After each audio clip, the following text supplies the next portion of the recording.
We are nearing the final week of the Labour leadership battle. Has it been the battle with the camaraderie that Owen Smith wanted so badly at the beginning? If you say yes, then I'm afraid I beg to differ.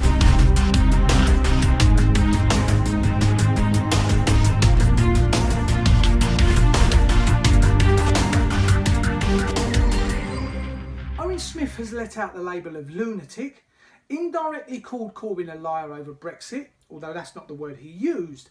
He has also insinuated he is the owner of a 29-inch monster that some porn stars would be proud of. Not the kind of criteria one needs for running a political party, but he seems to think it helps. 3,000 members have been expelled from the membership, who in turn was represented by a select few that went to court.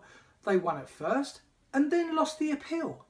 A leader has come along that represents us, wants to hand back to us our country, our services. The establishment want to stop that. Corbyn is a threat to everything the elites have worked hard to build and maintain.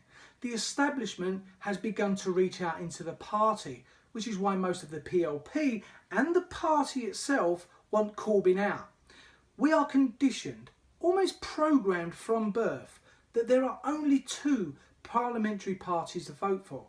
In the past, if Labour wasn't good enough during their term, then we would vote for the Tories. If the Tories didn't do enough or right the wrongs during their term, we would vote Labour in again and hope that they would right the wrongs that the party before them created.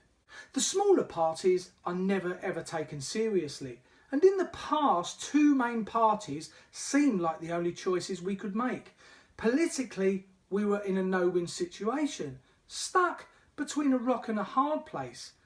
The Tories are known for taking out of the system at the cost of us and our services, and they are slowly diminishing out of control.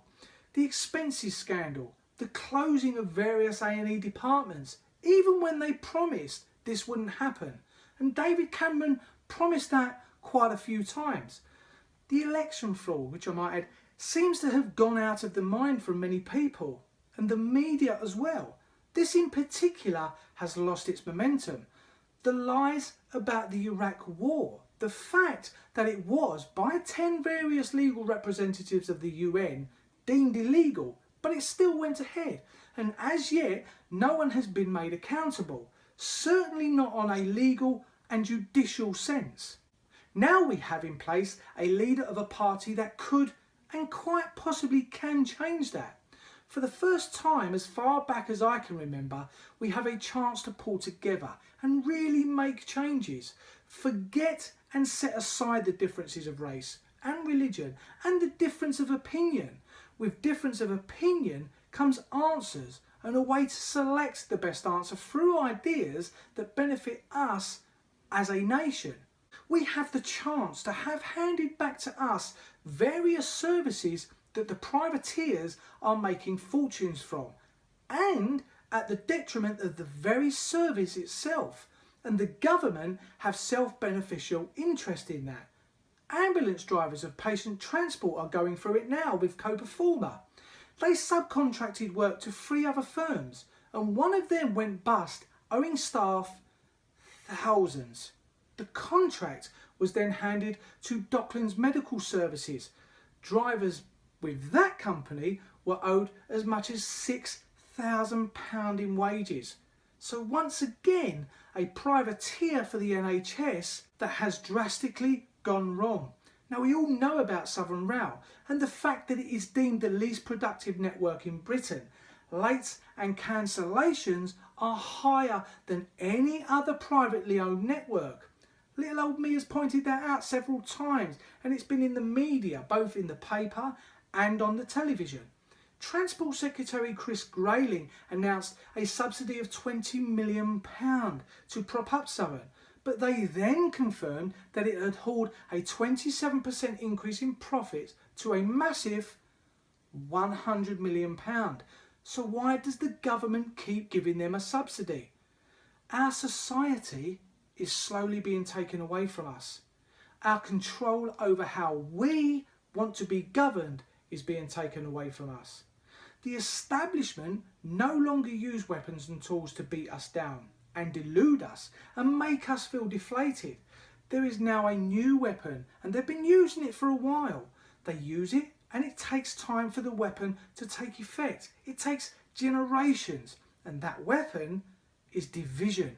And that comes with the onset of grammar schools, separating the clever kids with the use of grammar schools, forgetting about the children that may need extra teaching, continuing with the academic and class separation. Theresa May said back in July that she wants to lead a one-nation government that works for all, not just a privileged few. It seems now that is not the case. That promise is a distant memory. Now, I don't really like to swear on my videos, but this time I do feel the need.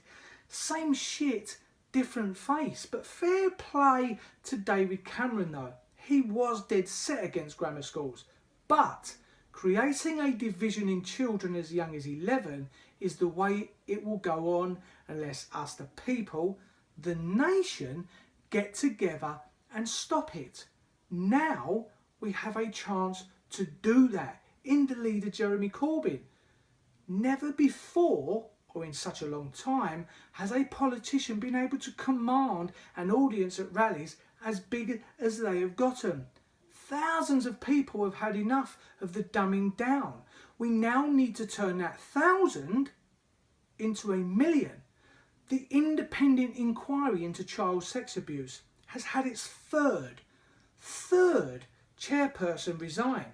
A couple of MPs we know have been found out with regards to child sex abuse, and now there is an air of cover-up now with regards to the inquiry. And it just goes on and on. We now have a chance to really make our mark as supporters of Jeremy Corbyn and members of the Labour Party. They have thrown everything at us, labelled us with every negative comment you can wave a stick at. This is our chance to actually have our voices heard by someone us, have voted in. The lies and the deceit, the corruption, and both the government and the privateers making fortunes at the cost of our society must stop. It must stop now. Let's really take this chance. Grab the bulls by its horns. Snatch and grab this opportunity to have a political system that is second to none, and a political system that changes and benefits our entire country and society. Click on the thumbs up if you like watching this video and you agree with the content of this video. Thanks a lot for watching. Click on the subscribe button, and I thank everyone that's subscribed so far and everybody that's watched my videos and aired their views in the comments. If you do have any comments, put a comment in the box below. Thanks for watching, and I'll see you again next time.